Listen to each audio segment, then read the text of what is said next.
glad he not trying to choke me, but at the same time, it had nothing to do with basketball, man. Like, I'm just out there trying to play basketball. The Golden State Warriors are at a breaking point. I don't know if Draymond Green will be back as a Golden State Warrior. It's like Draymond is waiting every game night to kick someone in the head or punch them in the balls. But this is by far the worst thing he's ever done. Oh, man. Well, that's going to be a flagrant. Draymond has a reputation for doing this kind of thing, but once again, he exceeded himself by wiping out the living daylight in Nurkic's eyes. But what is even more insane is what Draymond said after hearing Nurkic's response. He was pulling my hip, and I was swinging away to sell the call. Made contact with him. As you know, I'm not one to apologize for things I meant to do, but I do apologize to you, sir,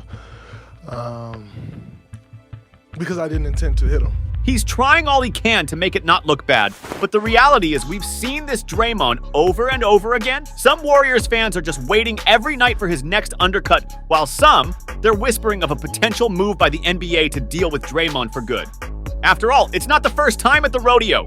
Jordan Poole was without a doubt the X factor that resulted in the Golden State Warriors winning yet another championship, but he just wasn't the same anymore after Draymond did this. He quite literally punched the talent out of Poole, because after he got traded off for CP3, he just isn't the same anymore in Washington as he was in the Dubs. Can you believe last year when he punched Jordan Poole, the Dubs suspended him 0 games? They let him get away with that. How is that even possible? So Draymond stepped away on his own. He made that cheesy documentary on TNT about how much he's working on himself, and he put his kids in it to make us all feel sorry for him. But just over a year later, WWE Draymond is back in the ring. Man just took it to another level. He sprinted down across the court to put Rudy Gobert in a chokehold. Now, if you keep watching this clip, it's insanity. I mean, this man is literally all the way on the other side of the court. He sees an opportunity to get into an altercation, sprints to the other side of the court to choke the fella. Gobert was just trying to play peacekeeper if you pay attention to this footage. And as a result, Draymond Green was suspended for 5 games, and at the time the NBA said that the reason why this suspension was so significant was because Draymond Green is a repeat offender at this point. Draymond isn't alone in this, because the NBA has had some bad offenders in the past. One of the best examples is Draymond's old teammate, Zaza Pachulia. Zaza was the Steve. Once he kicked Danny Green in the face and tripped Klay Thompson and also fell on Russell Westbrook. But he went too far when he undercut Kawhi Leonard in the 2016 playoffs. And at the time, Pop was pissed. It's dangerous, it's unsportsmanlike, and this particular individual has a history with that kind of action. The NBA did little to nothing to address or discipline Zaza. Another guy is Ron Artest.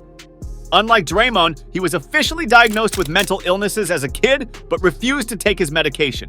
Ron almost destroyed his career with the Malice at the Palace, but finally accepted help after Kobe Bryant personally confronted him to set him on the right path. Again, nothing was done by the NBA. They seriously need to start taking proper disciplinary action on these sorts of players.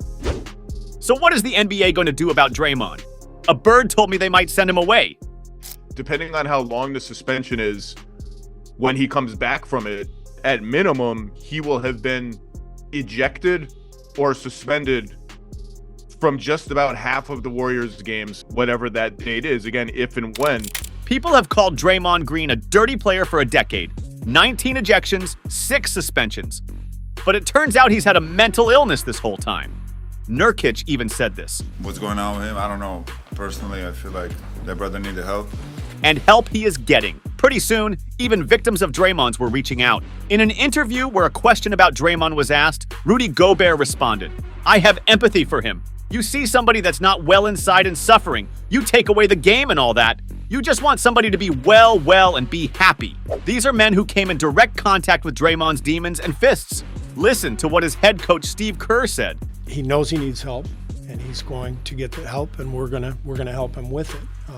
But we're also not qualified to offer some of the things that he needs, and so we're going to try to do our best to provide him with that. Nobody can doubt Draymond's situation anymore because the NBA themselves are sending him for counseling. As Woj tweeted, Draymond, the Warriors GM, and his agent will meet to start discussing a path of counseling and help for Green to move forward. The league didn't want to put a specific number on the suspension to allow Green to take the time he might need to deal with the challenges he's facing. I think Draymond is a hard one to crack as he's been doing this for years now, and it seems nobody can talk him out of it, not even the NBA, but let me know what you think about Draymond down in the comments. Is he salvageable? But one player the NBA finally stood up against is Morant. But he's in court again this time for the wrong reasons.